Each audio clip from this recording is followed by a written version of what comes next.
భద్రాచలం రాములవారి కళ్యాణానికి సీఎం రేవంత్ రెడ్డి రాకకు ఈసీ నిరాకరించినట్లుగా తెలుస్తోంది.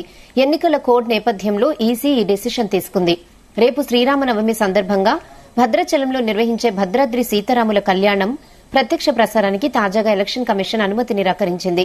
దీంతో మంత్రి కొండా సురేఖ ప్రత్యక్ష ప్రసారానికి అనుమతి కోరుతూ మరోసారి సీఓకు లేఖ రాశారు.